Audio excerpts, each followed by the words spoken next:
هلا هو هذا بحد ذاته انا قلت لهم زبلوا ليه. يعني اول شغله ربنا يعافي كل محتاج، بس هذا الولد نجس. يعني انا ولا ممكن الفظ حتى اسمه على تمي. هذا الاشكال بالعهد القديم كان محتاج انه يروح يعزلوه برا من نجاسته، ومحتاج لسنين ولمعجزه ليطهر. هي اذا بيطهر ليه؟ لانه اعطانا الرب الاله دلاله عنهم هدول انه بيكونوا نجسين من جوا، فالرب الاله سمح بضربه برص لحتى تعكس النجاسه جوا نشوفها نحن برا. بلس انه ادلبي، يعني انتو طبعا السوري بيعرف شو يعني ادلبي. المعتر كونه ابرص، شيوخ الجوامع من هن وصغير بيفتكروه بنت، فمحسوبكم يعني شي بتلاقيه على التخت متلقح وماسك القران ووراه تخت احمر وقلوب احمر.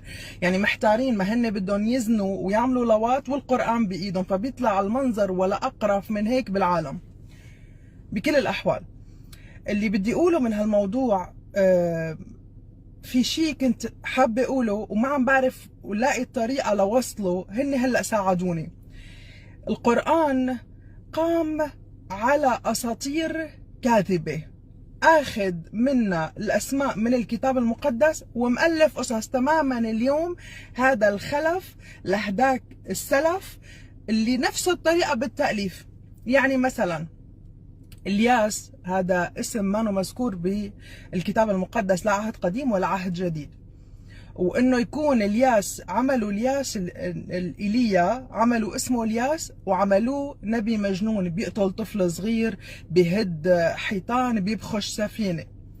راحوا على عزرا كاتب احد اسفار الكتاب المقدس سموه عزير، وقال لك اليهود قالوا عزير ابن الله. واليهود لليوم عم يضحكوا على المسلمين انه هات جيب لنا يهودي واحد بيقول انه عزرا او عزير. عزير ما موجود اصلا.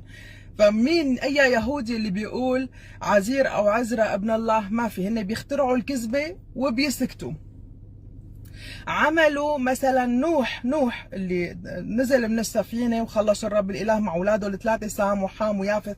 القصه بالتوراتيه مؤكده مليون بالميه. قال عملوه انه واحد من اولاده كان كافر وغرق. هن لحالهم بيتخيلوا بيشوهوا الحقائق.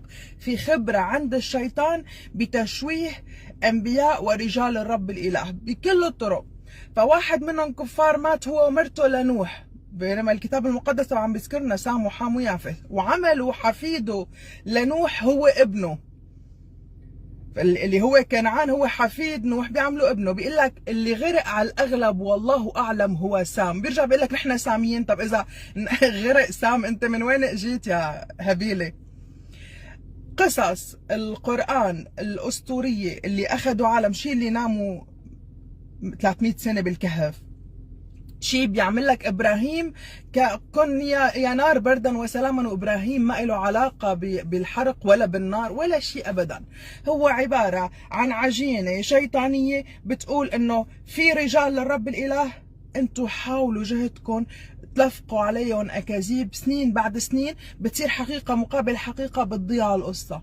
ولليوم ما زالوا شغالين. لها سبب قال الكتاب المقدس وقال الرب الإله بالكتاب المقدس عن الشيطان اللي بيعبدوه هؤلاء، قال عنه أنه الكذاب وأبو الكذابين. تخيل دقة التعبير. يعني الشيطان كذاب مهما حاول انه يبين صادق ويألف قصص صادقة، وابو الكذابين لانه ولا ممكن حدا يعبد الشيطان ويتبع النبي الكذاب الا انه يألف قصص واكاذيب. ما بيقدروا، هن معجونين بالكذب، ما بيقدر يطلع منهم صدق، ما بيقدر يطلع منهم حقيقة كاملة. وبكل الاحوال رح نبقى لوقت مجيء الرب كلمة الحق نقولها، والنور وسط الظلمة يشع باسم الرب يسوع المسيح. رح ضل استرد نفوس منكن اللي الشيطان هيك ماسكن عم يهلكن هن وولادهم، وعم يجوا للرب يسوع المسيح وعم عمد وتلمذ بفضل الرب. وانتم شوفت عينكم نحن ما عنا كذب وما عنا لف ودوران مثلكم. رح ضل عمد بالالاف سنويا باسم الرب يسوع المسيح، وخلص من قبضة النبي الكذاب ما يمكن تخليصه من المستحقين للخلاص. لانه فيها الاشكال مثلا مثل هذا اللي من هو وصغير الشيوخ بيغتصبوه، هذا هو تنجس من طفولته، كبر وكمل نجاسة على كبر. اللي حابب يشوف صوره، انا على فكرة لما بحكي ما بحكي لحتى الف اكاذيب، بحكي لك وبحط لك صور كمان. فاللي حابب يشوف يروح لعنا على اليوتيوب FMC World، رح احط لكم صور الشخاخ الجديد. لانه هدول مش شيوخ.